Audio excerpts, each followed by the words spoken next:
Hello again, everyone. Edwin Learnard back once again.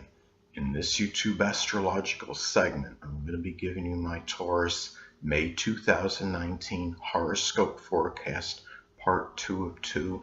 And yes, this does apply and pertain to the Sun, Moon, and Ascendant. Anyway, first thing up is as far as May goes, Venus will be in Taurus from the 15th until the 31st. So the first house is what will be emphasized and highlighted at this time. Well, Taurus, you may come across others as even more attractive than usual, but a lot of it could be very conservative garb and where you may appear more sensual to others, more so, and really you might be spending more money on yourself at this time. A lot of it could be going to Taurus, like things such as creature comforts. You may connect if you're unattached at this time, Taurus, with a Taurus Sun, Moon, or Ascendant person, or one that embodies those characteristics and could have a very strong impact on your outlook on life and perhaps new beginnings as well. This could also be about valuing steadfastness, loyalty, trustworthiness, and persistence. And people could see this obviously very outwardly. And also the focus can be a lot on the self-love, loving your Taurus qualities, such as your own powers of persistence, perseverance, patience, having latent energy, being able to get through adversity, your calmness, being very composed and nearly unflappable. And also, anyway, next thing up is, well, as far as May goes, Mars will be in Gemini from the 1st until the 16th. So the second house is what will be emphasized and highlighted at this time. Well, Taurus, if you're unattached, you may connect with the Gemini Sun, Moon, or Ascendant, or one that embodies Gemini characteristics for a sexual liaison or interlude. Perhaps you may put a lot of energy and vitality into manifold things in terms of making money, accumulating possessions, resources.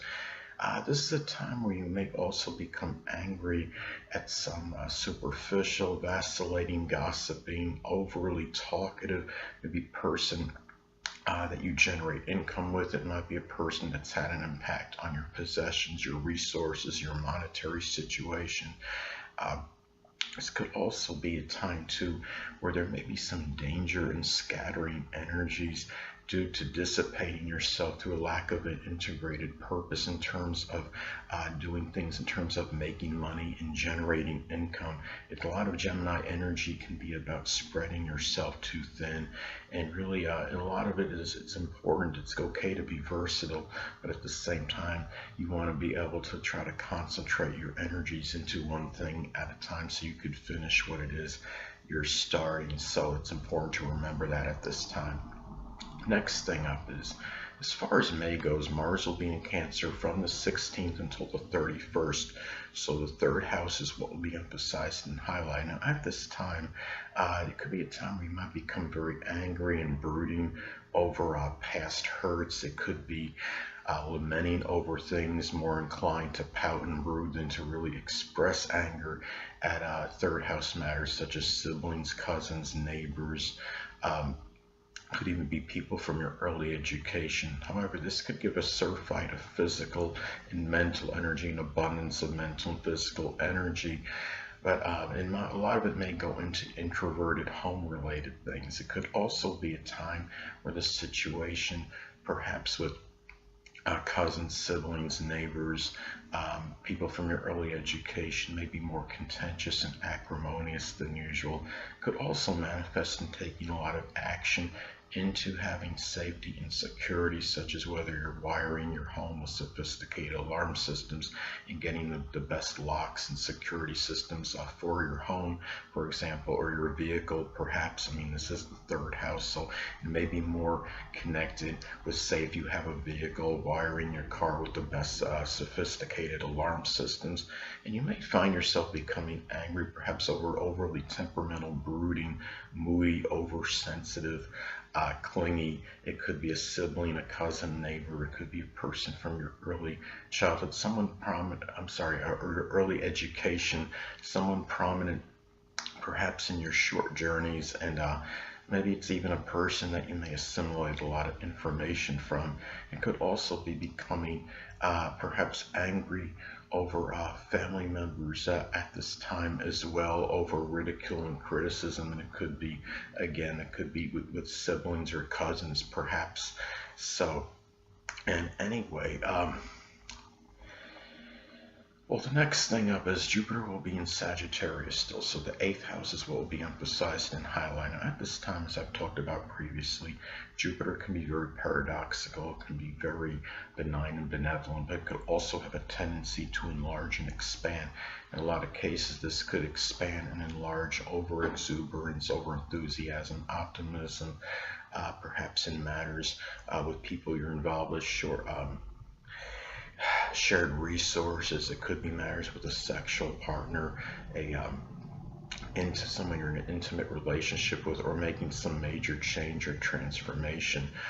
Also, too, this could be very fortuitous for an inheritance at this time, and also perhaps about leaving a legacy. I mean, even if you're not in your latter years, you might be contemplating trying to leave a legacy for being very really fortuitous, for leaving a legacy for being very jocular, jovial, expansive, good-humored at this time. And also, this can be about a lot of hope and optimism through some religious or philosophical transformation, or maybe through something that's sports related, such as getting outdoors, doing something outdoorsy that's sports related, something where you might, or even working out vigorously, and also about putting a lot of exuberance and enthusiasm into humor at this time, being in jocularity, and really being being that incorrigible optimist at this time. And it could maybe make a major change in your life, perhaps, and also perhaps doing it could be very positive for doing something very perhaps something astrological, publishing something connected with 8th house, something 8th house related, such as astrology or psychology or the supernatural, the occult, anything 8th house related. So anyway, and also about luck being the incorrigible optimist in crisis situation. And also in some cases, this could perhaps expand some kind of Sagittarius surgery, such as something with the sciatic nerve or the thigh at this time, especially if it's at a point of it's making it in conjunct aspect to your ascendant, or if it's making an adverse aspect, say to your natal sun, or even Mars, because Mars can be about surgery. So anyway, next thing up. Well, Saturn will be in Capricorn still, so the 9th house is what will be emphasized and highlighted. So at this time, well, this could be about dealing with restrictions and limitations with in-laws, with grandchildren. It could also be about taking care of a debilitated or sickly grandchild or in-law. It might be something Capricorn related, such as something with the knees, the bones, or the joints, and maybe making you feel somewhat despondent and melancholy. Also, too, it could be about gaining structure and discipline in religious matters, in higher education at this time, and taking responsibility that's very consistent for 9th house related matters, such as long distance journeys. It could be higher education, religious matters, even publishing, perhaps traveling abroad. And also you might get involved with something that's Saturn higher education. Of course, it could be something like with dentistry or the government or politics, perhaps anything that could be Saturn related, something connected with management. Could also be, too, at this time, that older people might figure more prominently in your philosophical outlook, your religion, your higher education, and there might be some kind of fear connected with 9th house matters, more so than usual, such as long distance traveling. Now, many Taurus rising people do have Capricorn on the 9th house anyway, and I have that. So there's almost like that is something where Taurus often has an aversion to, especially the long distance traveling. I believe I have Taurus rising, I have Capricorn on the cusp of my 9th house, and I've never been out of the country, and I'm almost 50 years old. So anyway, Well, next thing up is Uranus will still be in Taurus, so the first house is what will be emphasized and highlighted. At this time, this could be about perhaps adopting a very unique and unorthodox look. At this time, Taurus. Hold on a moment, people.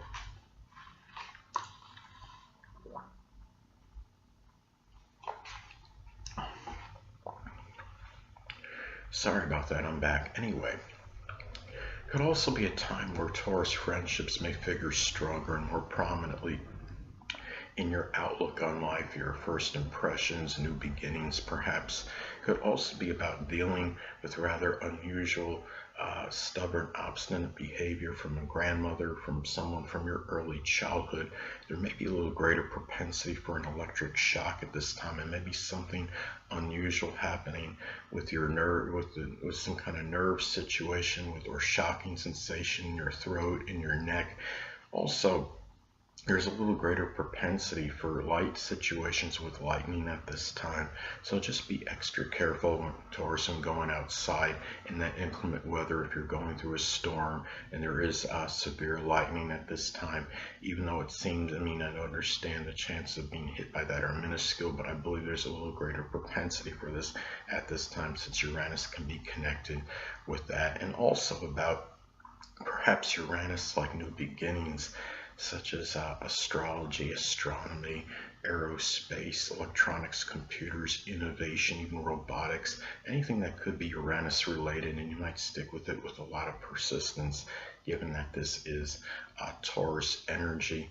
And you might require, it seems like you might need more independence and freedom at this time on a first impression, and come across as more perhaps eccentric at this time than usual on being seen on that first impression as well. And there might be some unpredictable encounters with people you knew from your early childhood at this time. Next thing up. Well, Neptune will still be in Pisces, so the 11th house is what will be emphasized and highlighted. At this time, this could be about, in some cases, the dissipation and dissolving of friends, of acquaintances at this time. It could be also about dealing with deception, duplicity from 11th house people, such as friends, acquaintances, people you know in groups, clubs, organizations.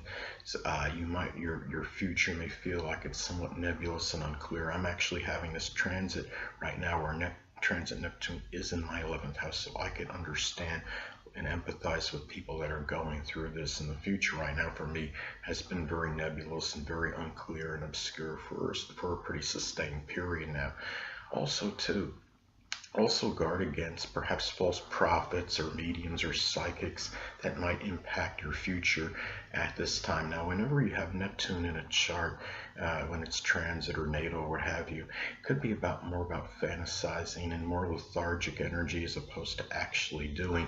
So you might be kind of around daydreaming and fantasizing about what you're going to do for your future at this time, your goals and your aspirations, as opposed to taking action on them. A lot of this energy could be predicated dependent on aspects as next to points in your chart at this time. If it makes an adverse aspect, say to your Mars or to your Sun, even it could really increase that propensity for that. Anyway, last but not least, Pluto will still be in Capricorn, so the 9th house is what will be emphasized and highlighted. At this time, this could be about, perhaps in some cases, covert government work. It could be about, in some cases, and a lot of you don't want me to say the dreaded D word, but I'm going to anyway, about the actual literal death perhaps of an in-law, a grandchild, someone you may know well at a religious congregation or college, university. Could also be about at this time too, where terrorism might impact your long distance traveling more so than most people, and also dealing perhaps with power struggles at this time with people at a religious congregation. It could be with an in-law, with a grandchild. You might also be doing something college related that's connected with Pluto, such as something with insurance, astrology, the occult, supernatural, psychology, learning to be a coroner or a surgeon, nuclear physicist, or even doing something in forensics at this time, and you may also get involved with some kind of plutonian publishing, such as doing publishing something connected with something nuclear, such as nuclear weapons, or something with the occult, something astrological, maybe matters connected with death, or even insurance, anything that could be Pluto related, something with psychology or psychiatry. So anyway, people, that will conclude this YouTube astrological segment for my Taurus May 2019 horoscope forecast part 2 of 2.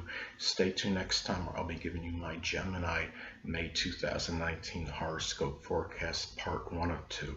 Two things I want to get with you on before I have. Firstly, the stars may impel but do not compel. And secondly, never isolate any single astrological element, aspect, planetary placement, position, configuration, influence, or what have you, and make an analysis of a person, astrologically speaking, based on this alone. Because astrologically speaking, the person is the sum of all their components in their natal chart and not just one. Until next time, people, stay well.